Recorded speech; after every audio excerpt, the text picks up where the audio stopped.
Devant le grand jury d'RFM ce dimanche, Mary Teuw Niane, le ministre de l'Enseignement supérieur et de la Recherche. Il est l'invité de Mamoudou Ibra Kane. Beaucoup de questions, les remous dans les universités, l'exclusion de 38 000 étudiants des écoles privées, la dette de 16 milliards de l'État, les bourses des étudiants, la recherche est-elle le parent pauvre de l'enseignement supérieur ? Mary Teuw Niane sera aussi interrogée sur les relations avec la Mauritanie, pêche et gaz. La présidentielle de 2019, le duel Macky Sall et Idrissa Seck, sans lui et plusieurs autres sujets. Participez à l'émission via les réseaux sociaux avec le hashtag Grand Jury RFM. Mary Teuw Niane, le ministre de l'Enseignement supérieur et de la Recherche face à Mamoudou Ibra Kane, le Grand Jury, dimanche 11h10, Radio Futur Média. Mesdames, Messieurs, bonjour et merci de nous renouveler votre fidélité. Monsieur le ministre, bonjour. Bonjour, monsieur Mamoudou Ibra Kane, et bonjour à nos auditrices et auditeurs. Mary Teuw Niane, ministre de l'Enseignement supérieur, de la Recherche et de l'Innovation, est l'invité du grand jury de la RFM aujourd'hui. Merci. Merci de nous avoir invités. Vous êtes aussi le président du comité technique spécialisé éducation, sciences et technologies, CTS-STI, de l'Union africaine, président du conseil d'administration du partenariat pour les compétences en sciences appliquées, ingénierie et technologie, président du comité directeur de l'association pour le développement de l'éducation en Afrique. Vous êtes professeur titulaire de classe exceptionnelle, professeur de mathématiques ? Oui, mathématicien. Et le mot de notre digital manager, Maguette Koulibaly, enseignement supérieur au Sénégal, un seul qualificatif, malade. La plus grande maison d'enseignement se réveille très souvent avec des jets de pierre et des lacrymogènes. Tantôt, ce sont les étudiants qui réclament leur bourse, tantôt les professeurs qui demandent de meilleures conditions de travail ou de vie. UVS, qui était partie pour être avantageuse, UVS c'est l'université virtuelle du Sénégal, et en parfaite adéquation avec la transformation numérique, est décrite malheureusement par certains comme un dangereux miroir aux alouettes. Ont-ils raison de le voir ainsi ? Nous entendrons les différentes réponses que les internautes vous ont posées, bien entendu. On espère que vous allez y répondre en tout cas. 7154 vues à l'instant. Tel est l'intérêt suscité par votre comparution, entre guillemets, au grand jury. Le record n'est pas battu, mais vous faites partie du peloton de tête. Amis auditeurs et internautes, vous pouvez continuer à poser vos questions au ministre Mary Teuw Niane avec le hashtag Grand Jury RFM ou encore sur ma page Facebook Mamoudou Ibra Kane. C'est très simple. Mary Teuw Niane, est-ce que vous êtes d'accord avec le diagnostic ? L'enseignement supérieur malade ? Non. Je suis d'accord pour dire l'enseignement supérieur était très malade, pratiquement à genoux. Aujourd'hui, c'est un grand convalescent qui se lève, qui marche. Quand même convalescent. Un grand convalescent qui se lève, qui marche et qui est en train de voir à travers la fenêtre que le monde est à lui. Et il a tendance à être solide, ce grand convalescent. Exactement. À être alerte. À être alerte et en même temps... C'est un monde de vitesse, un monde de compétition. C'est l'avenir. C'est l'avenir, c'est la jeunesse. Oui. C'est aussi là où se construisent les idées. C'est là où l'esprit critique se construit. C'est là où l'immobilisme serait une catastrophe. Et c'est pourquoi que ça bouge, c'est normal. Par contre, qu'il y ait certaines raisons qui font bouger, ces raisons-là, il faut y mettre un terme.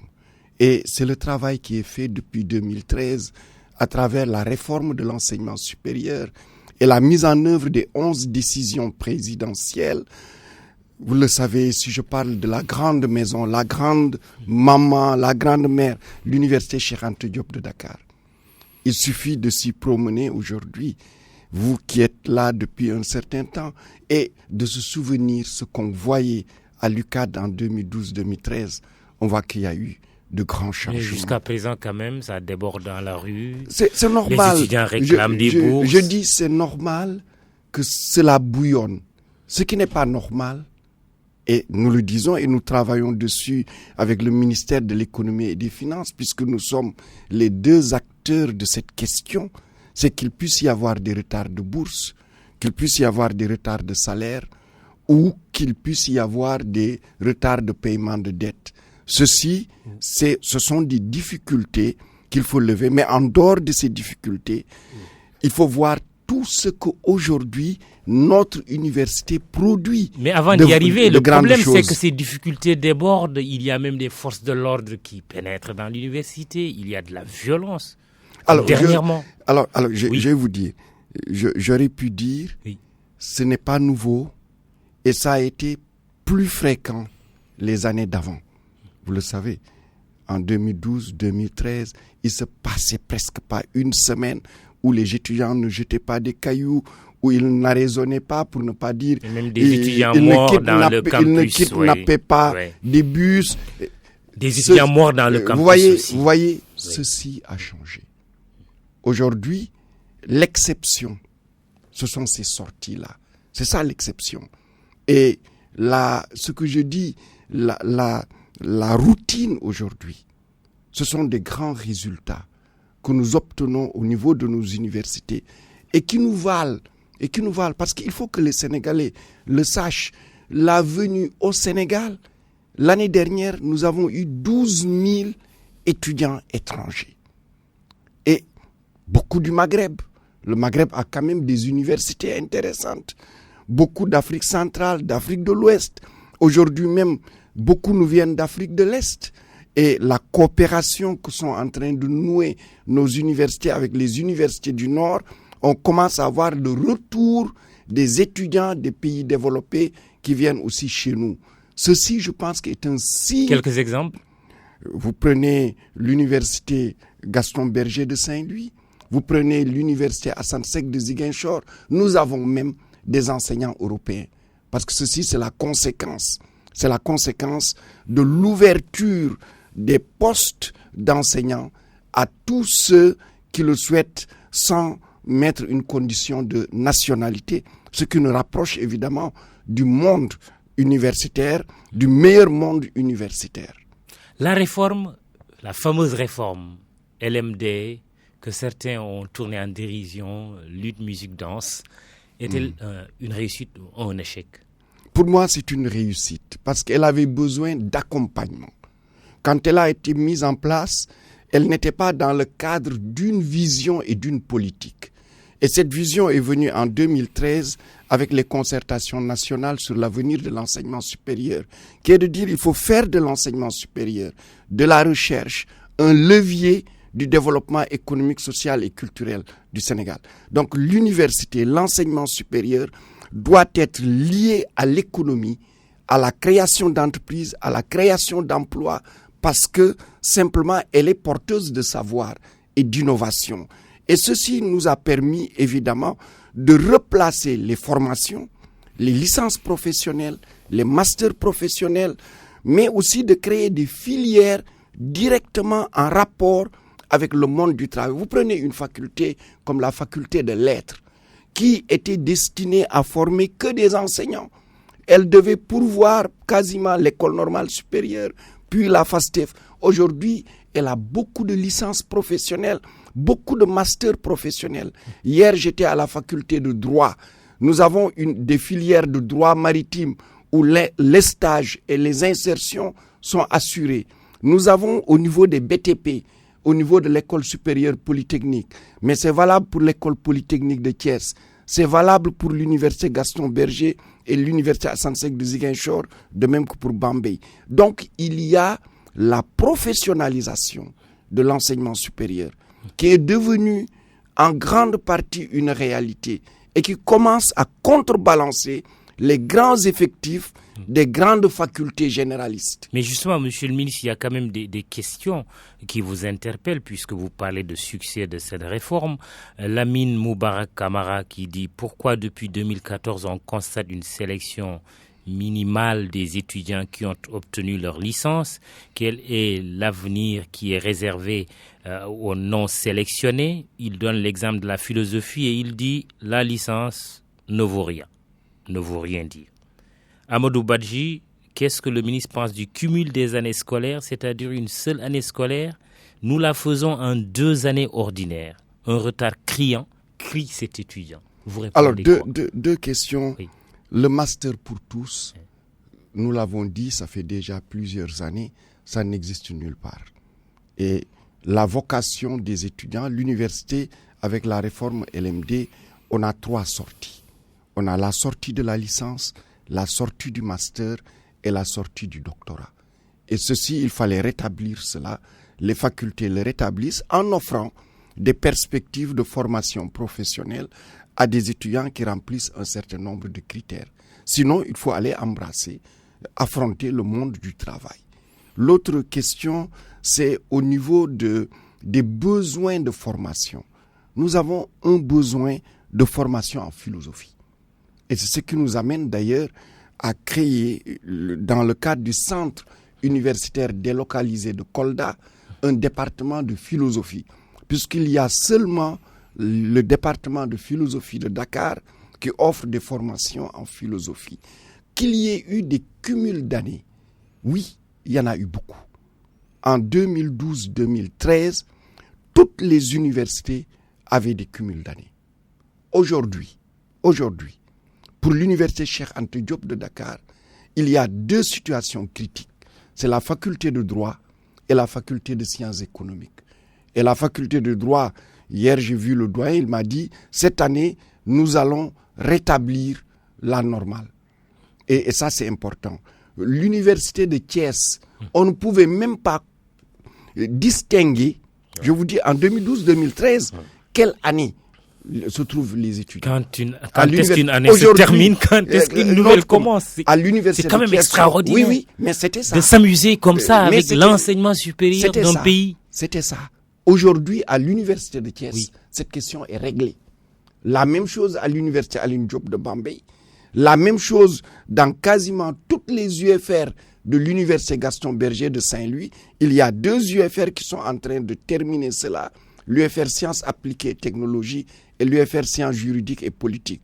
À Ziguinchor aussi, c'est quasiment terminé. Donc, nous sommes aujourd'hui en train de retomber sur nos pieds, ce qui était difficile à croire en 2012-2013, tellement le système était désorganisé et il n'y avait pas aussi d'équité et de transparence dans ce système-là. Alors, l'UVS, Université virtuelle du Sénégal, c'est l'avenir. Ce n'est pas pour rien d'ailleurs qu'on a ajouté à vos attributions enseignement supérieur, recherche, innovation, et vous me disiez tout à l'heure, c'était depuis septembre, c'est bien ça? Depuis septembre, depuis le dernier remaniement. L'UVS, c'est l'avenir. L'avenir, c'est le présent même, au fond. Et quand certains disent que c'est un dangereux miroir aux alouettes, Alioune Badara Diatta qui pose la question plus simplement, comment se porte aujourd'hui l'Université virtuelle du Sénégal? Que pensez-vous, Bara Diaw, de la première promotion qui a galéré 5 ans avant de décrocher une licence en l'UVS, et puis un autre étudiant qui dit « Je suis étudiant, je suis virtuel ». Alors, très simplement, très simple, je reprends exactement ce que vous avez dit, car c'est ce que je répète constamment. L'université virtuelle du Sénégal est l'avenir de l'enseignement supérieur au Sénégal. C'est une rupture, j'allais dire une révolution. Et quand on dit révolution, ça signifie que les modalités, la manière de penser, évidemment, est bouleversée. Et c'est naturel que beaucoup ne se reconnaissent pas. Beaucoup comprennent qu'un étudiant se lève le matin, prend son sac, va dans une salle de classe, le soir revient. L'université virtuelle a été conçue différemment. Mais elle a été conçue aussi pour que nous ayons les valeurs de l'enseignement en présentiel au sein de l'UVS. Pour le commun des mortels, comment ça marche? Alors, c'est quoi même? C'est quoi même, comme dirait l'autre, nos amis. Oui. Alors, c'est quoi même? C'est très simple. Alors, vous avez des cours et l'étudiant dispose gratuitement, c'est l'État qui donne, un ordinateur, une connexion Internet. Les étudiants, on les réunit dans des espaces communs qu'on appelle espaces numériques ouverts. Et nous, on les réunit pour qu'ils apprennent à travailler ensemble, à être socialisés. On les réunit aussi pour que les lieux où ils se trouvent, qu'ils puissent servir la communauté. On les réunit aussi pour que quand ils font les examens, on sache qui fait l'examen. Les cours, ils les voient sur leur ordinateur.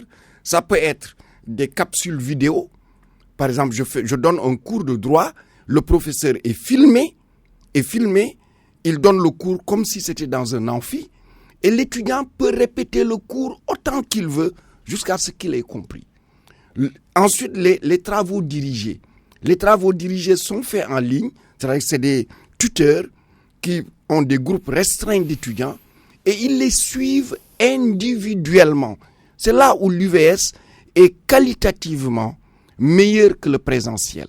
Parce que dans le présentiel, vous prenez un groupe de travaux dirigés, l'assistant, il donne l'exercice, il ne va pas pouvoir passer derrière chaque étudiant, voir qui a fait quoi et corriger. Là, par contre, le tuteur est obligé de faire la correction de la solution que propose chaque étudiant. Ensuite, les étudiants ont des sortes de forats numériques où ils échangent entre eux et ils discutent. Et ces espaces numériques ouverts étaient provisoires parce qu'on avait loué des espaces. Et depuis maintenant, cette année, nous sommes en train de récupérer les vrais espaces numériques. Le premier a été récupéré à Kolda. C'est 200 ordinateurs connectés. C'est un amphi de 200 places connectées. C'est 420 places en visioconférence. Avec en plus de cela un système de télémédecine. Et c'est vrai, les premiers étudiants de l'UVS ont mis 5 ans pour avoir la licence. Parce que nous avons fait un choix stratégique. Le choix, c'est le suivant. L'UVS a été entièrement conçu par l'expertise sénégalaise. Tout, depuis la conception des cours, les plateformes, le design de l'ENO, l'architecture de l'ENO, même les meubles de l'ENO sont faits par nos artisans. Ça fait partie de notre fierté dans cet enseignement supérieur. Et aujourd'hui, nous aimerions bien que cela soit à tous les échelons. C'est malheureux de constater, cela n'engage que moi, si vous voulez, vous ne le relevez pas, de constater qu'on fait encore appel aujourd'hui à des experts étrangers pour auditer notre fichier électoral. Oui, mais on pourra y revenir. J'espère que cela s'arrêtera un jour. Non, on pourra y revenir parce que ça, c'est dans le domaine politique, c'est une convenance peut-être des uns et des autres. Je pourrais y revenir. Mais je veux dire, c'est extrêmement important. Toutes les plateformes Campusen que tout le monde connaît aujourd'hui au Sénégal, c'est entièrement conçu par l'expertise sénégalaise. La plateforme d'appel à candidature pour les bourses. Et aujourd'hui, l'application de gestion des bourses, tout est conçu par l'expertise sénégalaise. Et c'est pourquoi aujourd'hui, l'université virtuelle du Sénégal se vend bien à l'étranger. Nous recevons sans discontinuer les différents pays qui viennent prendre l'expertise et l'expérience sénégalaise. C'est vrai, les premières années ont fait 5 ans. Mais les 2 dernières cohortes sont aujourd'hui au même rythme que les universités physiques. Il a fallu payer ce prix pour avoir cette maîtrise et aujourd'hui avoir de quoi être fier dans notre pays. Nous avons une université virtuelle avec plus de 20 000 étudiants qui offrent plus de 20 formations. En résumé, ça marche. Ça marche. Même si certains disent que c'est un miroir aux alouettes. Non, ça marche. Oui. C'est la rupture avec le système francophone. Très bien. Je le dis aussi. Ce que beaucoup ont appris en France ou dans le système français, notre UVS est une rupture par rapport à cela. J'ai dit souvent, c'était un bébé. Oui. Il a appris à s'asseoir. Il a appris à se lever. Il a appris à marcher, à tomber, à se blesser au genou. Maintenant, il commence à marcher hardiment. Vous êtes en train de nous dire qu'il faut créer la rupture aussi avec le système français en ce qui concerne notre système éducatif. Mais la France elle-même est en train... Écoutez, la France elle-même s'abreuve de l'expérience anglo-saxonne, de l'expérience asiatique, de l'expérience allemande, de l'expérience suisse Par exemple, en enseignement professionnel. Et pourquoi le Sénégal ne le ferait pas? Le Sénégal est en train de le faire et c'est le sens de l'évolution au niveau de l'enseignement supérieur. Mary Teuw Niane, ministre de l'Enseignement supérieur, de la Recherche et de l'Innovation. On va revenir sur terre. La réalité, elle est terrible. Question de Moustapha Sylla. Je suis étudiant à l'UCAD. J'ai l'habitude de vous entendre clamer haut et fort vos efforts, c'est-à-dire l'État du Sénégal dans l'enseignement supérieur. Au même moment, nos professeurs sont en grève permanente. Certains de nos camarades étudiants sont obligés de descendre dans la rue pour qu'ils perçoivent leur bourse. Est-il normal cette situation? On sait que les ministres et les députés reçoivent leur salaire à temps et sont dans de bonnes conditions de travail. Abou Ndiaye, comment expliquez-vous qu'au mois de février 2018, des bacheliers de 2017 attendent toujours d'être orientés? Alors, je pense qu'il y a deux choses. Il dit les enseignants sont toujours en grève, ce n'est pas vrai. Je peux le dire, depuis octobre, le SAES n'est pas allé en grève plusieurs fois. Je pense que le SAES, si on totalise, ça fait même pas 4 ou 5 jours de grève. Donc c'est déjà beaucoup, non? Oui, c'est beaucoup, mais c'est dire que les enseignants sont en grève constamment. Ce n'est pas vrai. Il faut quand même le dire. Et nous sommes sortis d'une année où le SAES est allé très peu en grève. De même que d'ailleurs beaucoup d'autres années. Ça, il faut le souligner, et que les efforts qui sont faits par les enseignants nous ont permis de retomber sur nos pieds. Parce que quand je dis la situation de 2012-2013 que nous avons trouvée, si dans une faculté comme la faculté de lettres, qui approche les 30 000 étudiants, qu'on soit retombé sur nos pieds, c'est que les enseignants ont fait des efforts énormes. Et je voudrais les saluer, cela. Le deuxième aspect, c'est vrai, au mois de décembre, il y a eu des retards de bourse. Pourquoi? Alors, comment peut-on l'expliquer là? Ça, c'est des questions internes à l'administration de l'État, entre les finances, le ministère de l'Enseignement supérieur. Nous, notre souhait, vous savez, parce que c'est nous qui sommes bénéficiaires. Oui. Notre souhait, c'est qu'il n'y ait pas de retard. Mais il faut mesurer aussi le volume des bourses. Vous avez dit 52 milliards. 52 milliards. Par an? Par an. Ouais. Ce n'est pas petit. Oui. Ce n'est pas petit. Si on compare avec un pays... Mais c'est un bon investissement. Oui, oui. Non. Nous n'en disconvenons pas. Ouais. Mais il faut mesurer juste la lourdeur de la charge quand on la compare, par exemple, à un pays comme la Côte d'Ivoire, qui a beaucoup plus de population que nous, et qui met autour de 14-15 milliards pour les bourses au niveau de l'enseignement supérieur. Mesurer l'effort de l'État et comprendre qu'il puisse y avoir de temps en temps des dysfonctionnements de ce type-là. L'année d'avant, on a eu un seul retard, c'était au mois de mai. L'année d'avant, 2015, on n'a pratiquement pas eu de retard. Donc, c'est des retards et je reconnais qu'il faut corriger cela pour nous permettre d'avoir une année tout à fait stable.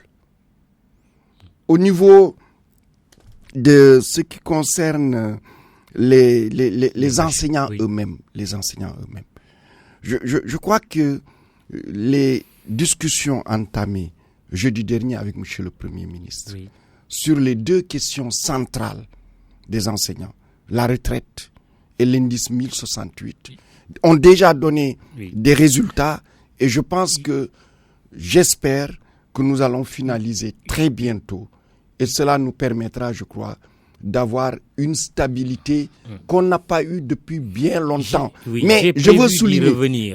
J'ai prévu d'y revenir, monsieur le ministre, si vous permettez, c'est juste pour organiser notre échange, rester sur le thème étudiant. Tout à fait. Il y a cette question à laquelle vous n'avez pas répondu, que des bacheliers jusqu'au mois de février 2018 ne soient pas encore orientés. Non, ça c'est le choix. Nous avons choisi la transparence. Et c'est ce qui nous a amené à mettre en place la plateforme Campus N. La procédure d'orientation, c'est qu'on oriente d'abord les étudiants dans le public. Et ceux qui ne sont pas orientés dans le public, parce que le public a une capacité d'accueil limitée, nous les orientons dans le privé. Mais là encore, c'est la transparence, parce que ce n'est pas le ministère qui choisit de dire « je prends ce groupe d'étudiants, je l'envoie dans telle école privée ». Quand on a terminé, on a sélectionné les filières éligibles du privé Ce sont les BTS reconnus par le ministère de la Formation professionnelle. Ce sont les licences reconnues, habilitées par l'ANAQ-Sup ou par le CAMES. On demande à nouveau aux étudiants de faire leur choix et de classer. Ils ont besoin d'un temps. Et quand ils ont fini maintenant, ils intègrent le système. Mais ceci n'est plus un problème parce que vous l'avez dit au début, nous sommes dans le système LMD. L'enseignement supérieur n'est plus comme avant où on démarre en octobre, on termine. C'est des semestres. Et le privé s'est bien adapté à ce système-là. Et nos étudiants qu'on y oriente n'ont pas de difficultés. Étudiant Draman Kanté, 30 000 étudiants des écoles privées menacés d'exclusion. On parlerait même de 40 000. Vous nous direz le chiffre précis. Qu'est-ce que le ministre compte faire pour régler cette situation? Alors, l'État doit 16 milliards de francs CFA aux établissements. Oui, j'y viens. D'abord, on a orienté depuis 2013 40 700 bacheliers dans le privé. Certains sont déjà sortis, d'où le chiffre de 30 000 en cours peut être tout à fait considéré comme raisonnable. Oui. Et c'est un choix de l'État, un choix social, mais un choix de politique du président Macky Sall qui est de dire tout bachelier qui le souhaite sera orienté ou dans le public ou dans le privé. Et chaque année, une dotation budgétaire est mise à disposition du ministère de l'Enseignement supérieur et de la Recherche dans le cadre de la loi de finances initiale. Il se trouve que depuis 3-4 années, nous avons eu des résultats au baccalauréat qui nous ont permis d'avoir beaucoup de bacheliers, même si je considère encore que ce n'est pas suffisant. Beaucoup de bacheliers, donc on a orienté plus que prévu au niveau du privé. Ceci évidemment a créé une dette. Et c'est cette 16 milliards? Non, je ne peux pas dire... Vous la contestez? Non, ce que je peux dire, c'est la dette mûre qui est aujourd'hui au niveau de la DAGE. Parce que c'est cette dette qu'on peut payer tout de suite. Qui est de combien? Elle est de 9 milliards 835 millions 116 667 francs. Et les 16 milliards alors? Ça, c'est la dette mûre. Vous savez, les établissements sont... Bon, on s'y perd. Non, c'est très simple. Oui. C'est-à-dire que quand un dossier de paiement arrive, il passe par la direction de l'enseignement supérieur privé qui valide. Le directeur général de l'enseignement supérieur valide et ça vient au niveau de la DAGE et c'est elle qui fait les engagements. Donc c'est ce qui arrive là-bas qu'on peut tout de suite considérer que c'est payable tout de suite. Et cette dette-là, c'est plus de 9 milliards. Celle-là, c'est 9 milliards 835 millions 116 667. Maintenant, les établissements privés, je veux expliquer, sont payés en 3 tranches. Quand nous signons, nous devons leur payer 50%. À la fin du semestre, quand ils exhibent un certain nombre de documents qui leur sont demandés, nous leur payons un quart. Et à la fin de l'année, à la fin du deuxième semestre, quand les rapports sont faits, tout est fait, on leur paye le quart restant. Vous payez quand? Alors ça, on paye au moment où on reçoit. Parce que le budget, dès qu'il est inscrit, évidemment, on peut payer. Oui, là, tout de suite, les établissements publics, on peut payer. Maintenant, vous demandent je vous dis, que vous payez. Vous payez quand? Ce que je vous dis, le budget de 2018, dans le budget de 2018, nous avons 5 milliards pour le privé. Et aujourd'hui, les décisions sont dans le circuit de paiement. Vous ne pouvez pas vous engager sur un délai? Moi, ce n'est pas moi qui paye. Le ministre de l'Économie et des Finances. Oui, l'enseignement supérieur. Oui, mais vous avez des propositions à faire en tant que tutelle. Non, nous faisons les décisions. Vous savez, l'administration fonctionne comme ça. Nous avons, notre DAGE a fait toutes les décisions. Ces décisions sont dans le circuit actuellement. Donc, si ça passe le coffre et tout, et que ça nous revient, dès que c'est sur ma table, quand je signe, et maintenant, c'est au niveau du Trésor. La balle est dans le camp de votre collègue ministre de l'Économie et des Finances. Nous sommes solidaires. Nous sommes solidaires. Je suis solidaire du ministère de l'Économie et des Finances parce que nous gérons ensemble ces questions-là. Que dites-vous aujourd'hui à ces étudiants, au nombre de 30 000, à leurs parents qui sont inquiets? Ils seront vraiment exclus? Non. Vous en prenez l'engagement? Je dis que les établissements privés d'enseignement supérieur sont nos partenaires. Et jamais dans l'histoire de ce pays, ils n'ont eu autant de considération de la part du gouvernement. J'aime rappeler que la réforme de l'enseignement supérieur a amené 3 dignités dans le système.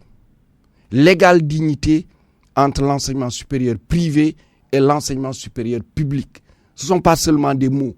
C'est à la fois l'orientation des bacheliers dans le privé, mais c'est aussi le système de reconnaissance de diplôme qui est le même pour le public et le privé. Ah là, Boukar Bam qui dit « J'aimerais savoir les mesures prises par son ministre concernant les universités privées qui ne délivrent pas de diplôme professionnel aux étudiants pour leur donner en lieu et place des attestations sans mention qui ne permettent pas à l'étudiant de se présenter, même pas à un entretien d'embauche. » Non. C'est lui qui le dit. Évidemment, oui, mais quelqu'un qui va. Nous, on a mis en place, j'ai parlé tout à l'heure de Campusen.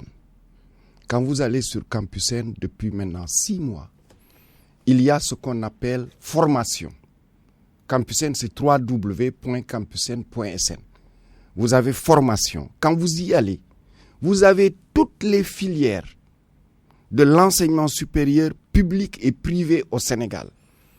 Depuis les DUT, les licences, les masters et le doctorat.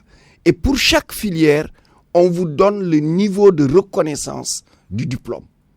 Donc ceci, c'est une information que les parents doivent avoir pour envoyer leurs étudiants.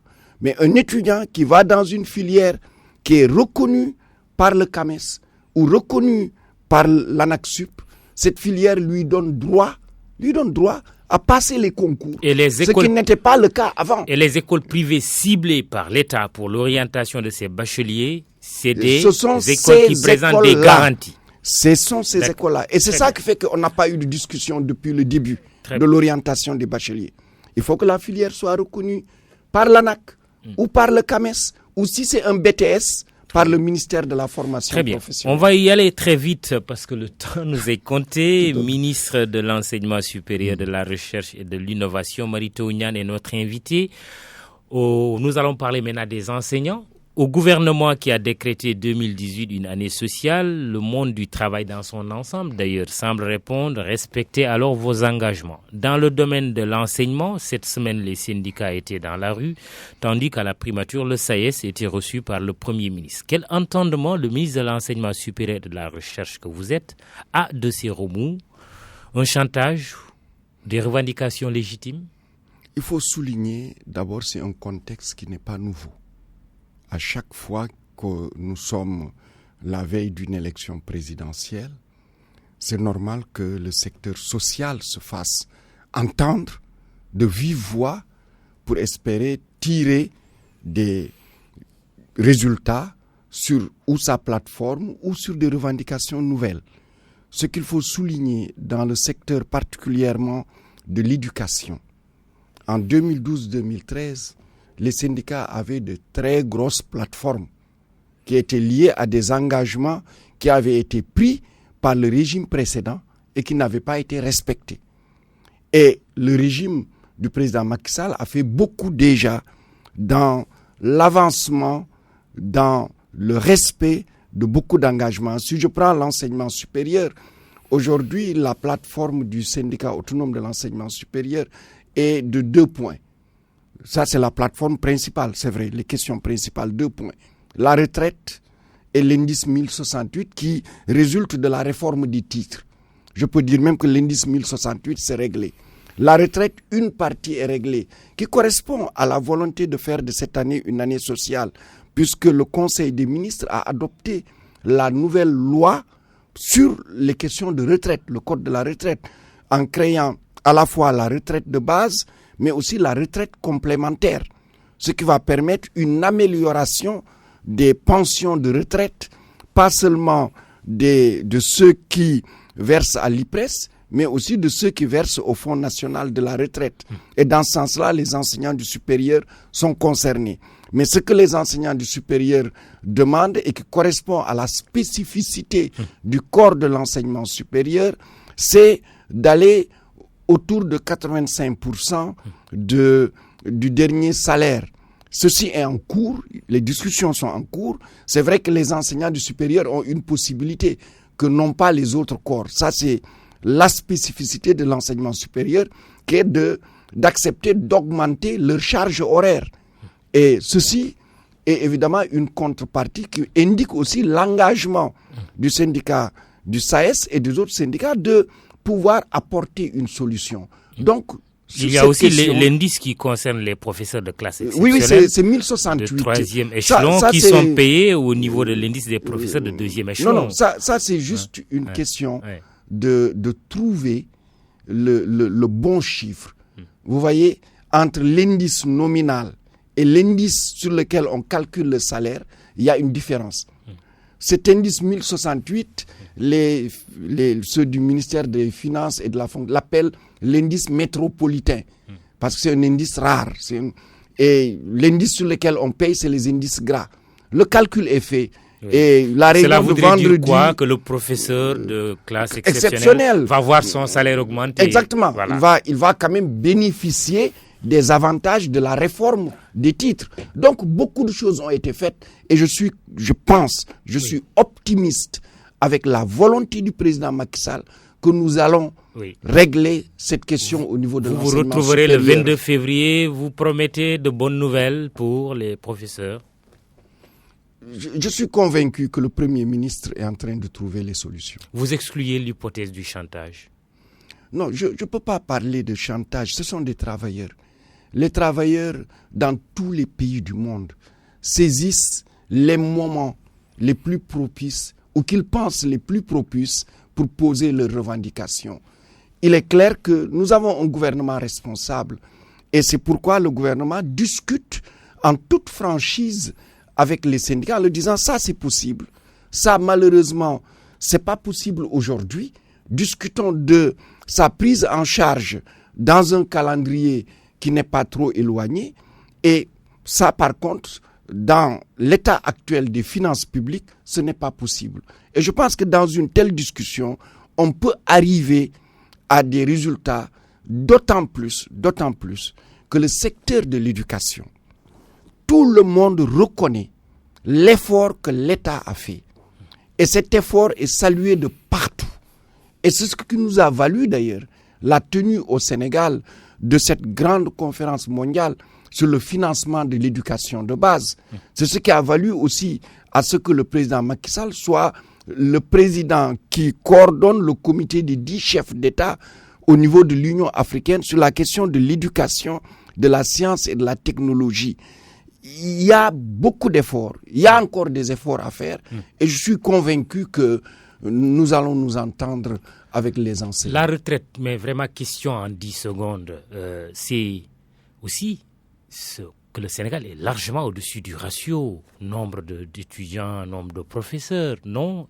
Et la retraite aujourd'hui, ça pose problème. Beaucoup d'enseignants de qualité sont en train de partir alors qu'il n'y a pas de nouveau c'est pourquoi, sur toute la qualité. En plus. Monsieur Mamoudou Ibrakan, vous savez, c'est pour cela il faut avoir une politique.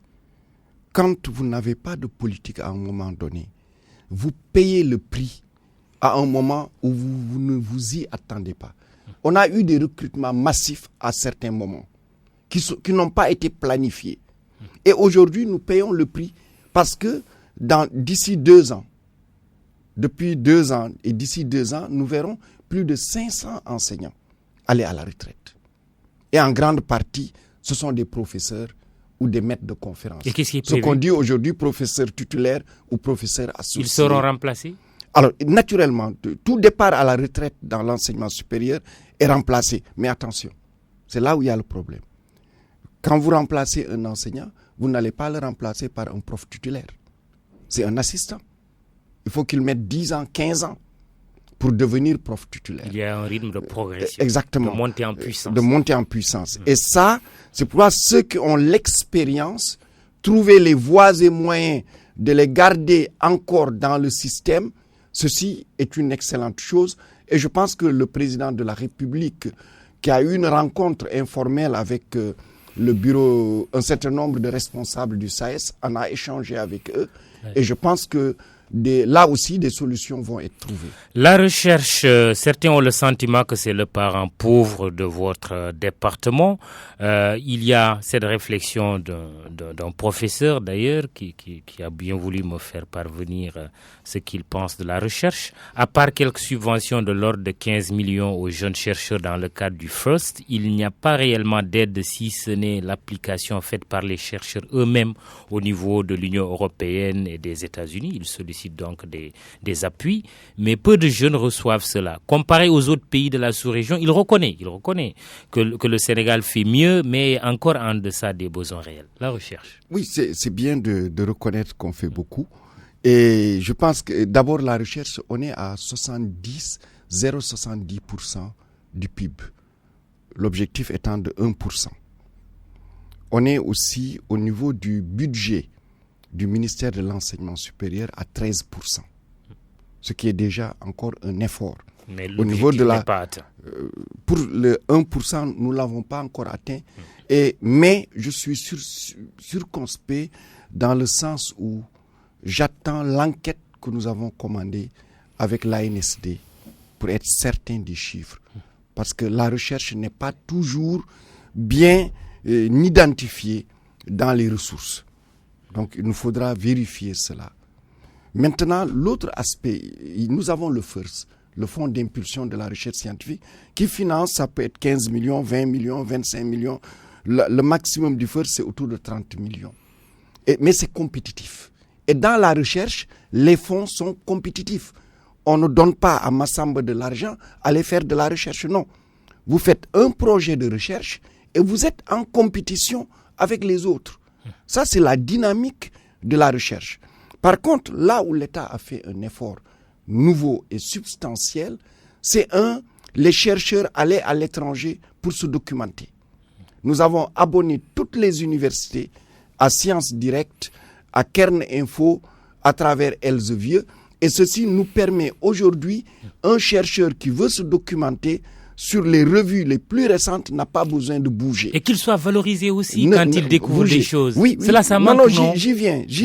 Ça, c'est le premier aspect. Oui. Le deuxième aspect, nous n'avons pas assez de femmes au niveau le plus élevé de l'université. Nous avons créé un fonds qui est le PAPES, le projet d'appui à la promotion des enseignantes-chercheurs. Et là encore, on a des résultats. Troisième chose, les chercheurs, beaucoup, surtout les scientifiques et techniciens, vont à l'étranger parce qu'ils n'ont pas les équipements lourds sur place. Et là, nous sommes en train d'acheter beaucoup d'équipements lourds pour que les gens ne bougent plus. La question de la valorisation aussi. Ne bouge plus. Oui. La valorisation, nous avons... Avec ce grand prix d'ailleurs du président de la République pour les sciences. Pour les sciences. Oui. Édition 2017. Oui, mais qu'on attend toujours. Mais parce qu'on a fait l'appel. Oui. Le grand prix, on ne le donne pas à n'importe qui. Et c'est une commission dirigée par l'Académie nationale des sciences et techniques du Sénégal qui regarde les candidatures. Si on a de bonnes candidatures, le grand prix est décerné. Si on ne l'a pas, il n'est pas décerné. Il était de 5 millions, il est passé à 25 millions, maintenant il est de 50 millions. Les prix d'encouragement sont de 25 millions. Et ensuite, nous avons la construction à Diamniadio sur 14 hectares de la Cité du Savoir. Et dans cette Cité du Savoir, nous avons déjà acheté les équipements de microscopie électronique, nous avons acheté les équipements de biotechnologie végétale, nous avons signé le contrat et nous aurons la livraison du supercalculateur au mois de mars prochain. Et les infrastructures sont en train d'être achevées une à une au niveau de la Cité du Savoir. Ceci va donner aux chercheurs la possibilité de faire toutes leurs recherches jusqu'à la publication sans avoir besoin de quitter le territoire national. Mary Teuw Niane, ministre de l'Enseignement supérieur, de la Recherche et de l'Innovation. Il y a vraiment à boire et à manger dans l'enseignement supérieur. Il nous reste 5 minutes. J'ai quand même prévu d'aborder quelques questions politiques, mais une seconde. L'affaire de la fuite au baccalauréat l'année dernière, l'enquête est bouclée. Vous avez sûrement reçu l'information. Oui, l'enquête bouclée. Nous, comme on dit, quand une question est au niveau de la justice, nous préférons garder la réserve. Par contre, nous avons tenu un atelier à Saint-Louis pour revoir les procédures du baccalauréat en y invitant tous les acteurs et le rapport sera disponible dans quelques jours et il sera à nouveau discuté par les acteurs. Ça, c'est le premier élément. Le deuxième, c'est la réforme même de l'institution de l'Office du baccalauréat, qui est une institution dont l'origine, c'est le fait qu'on avait une seule université. Désormais, on en a 8 publics, sans parler des institutions privées, et nous aurons un Office national du baccalauréat à l'image de beaucoup de pays africains qui ont déjà fait cette transformation. Et ensuite, c'est la réforme même du baccalauréat pour que le bac corresponde à la vision de l'enseignement supérieur, en faire un levier du développement économique et social du pays. Qu'est-ce qui va changer en une seconde? Je suis curieux de le savoir. L'Office national du baccalauréat, le bac ne sera plus signé par le recteur de Dakar. Oui. Donc il y aura un conseil scientifique et ensuite tous les acteurs seront impliqués. Deux, il nous faut faire l'analyse critique des filières actuelles du baccalauréat. Nous avons des filières dont beaucoup conduisent à une formation générale. Or, aujourd'hui, ce n'est plus la vocation de l'éducation. Très bien. Le ministre de l'Intérieur déjeune à l'UCAD avec des étudiants. Où était le ministre de tutelle? J'étais au Caire. Vous ne vous en êtes pas offusqué? Non, pas du tout. Je trouve... Moi, j'appelle tous les ministres, tous les acteurs de développement, vous les journalistes, à venir à l'université. L'université n'est plus la tour d'ivoire. La réforme de l'enseignement supérieur a cassé le mur qui séparait l'université de la société. Et c'est ça qui fera que l'université va être l'université de la société sénégalaise. Il faut que vous veniez, il faut que les enseignants vous impliquent, que vous donniez des cours, que vous discutiez avec les étudiants. Il ne faut pas que l'espace d'apprentissage soit un espace clos et qu'à la fin seulement on s'occupe de l'espace économique, social, de développement ou pour ne pas dire l'espace public. Question politique présidentielle 2019, cette semaine dominée par un échange entre le président de la République et l'ancien Premier ministre Idrissa Seck. C'est un duel? Non, il n'y a pas de duel. Il n'y a pas de duel. M. Idrissa Seck, c'est un candidat parmi les autres. Et le président l'a quand même répondu sur son interpellation concernant les accords avec la Mauritanie sur le gaz. C'est un candidat parmi les autres. Et c'est un citoyen. Tout citoyen qui interpelle le président de la République, il devrait pouvoir répondre si son temps et son agenda le lui permet.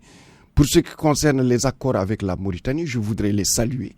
Parce qu'à l'image de l'OMVS, qui est l'une des organisations de bassin les plus importants au monde et qui est partagé d'une manière extraordinaire entre différents pays.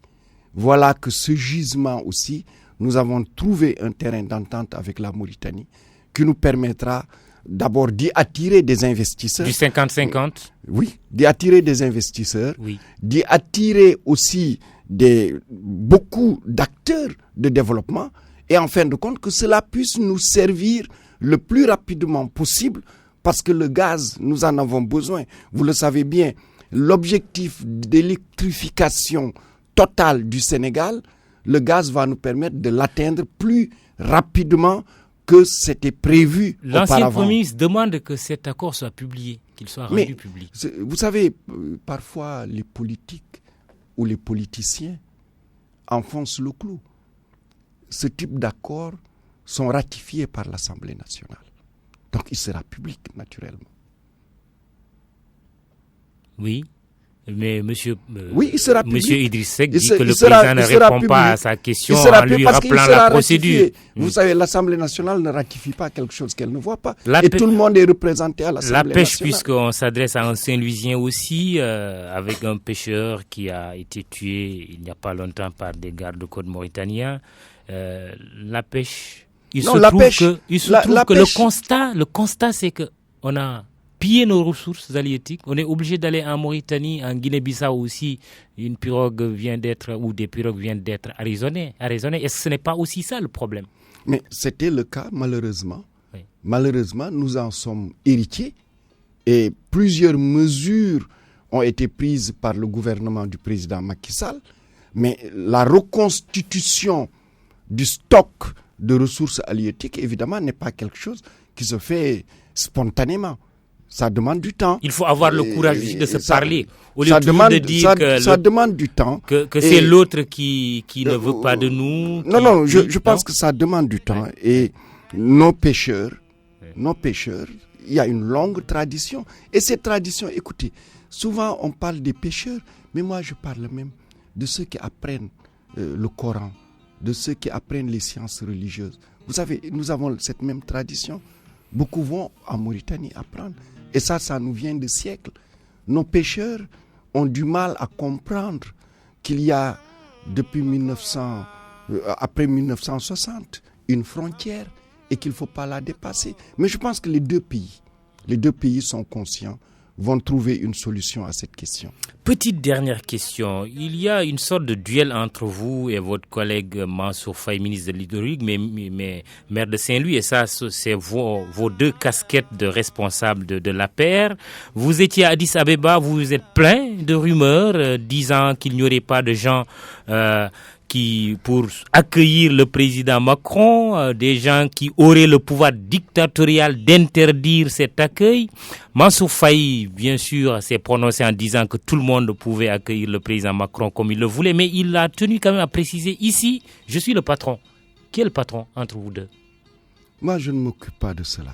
Vous savez, je m'occupe d'une chose, c'est de nous battre pour que le score qu'on a eu à Saint-Louis aux législatives, qui est de 41%, que nous ayons la majorité absolue au soir du premier tour des élections de 2019. Y a-t-il un problème entre vous et Mansour Faye? Non, je n'en connais pas, c'est un petit frère à moi. Vous ne lui contestez pas son rôle ou sa place de patron, comme il le dit? Vous savez, je suis l'un des rares ministres à ne pas être élu dans une quelconque assemblée. Très bien. Cela signifie que nous nous sommes toujours battus pour faire élire les autres. Donc nous n'avons pas de difficulté à ce niveau. Ousmane Gueye vient de s'installer. Bonjour.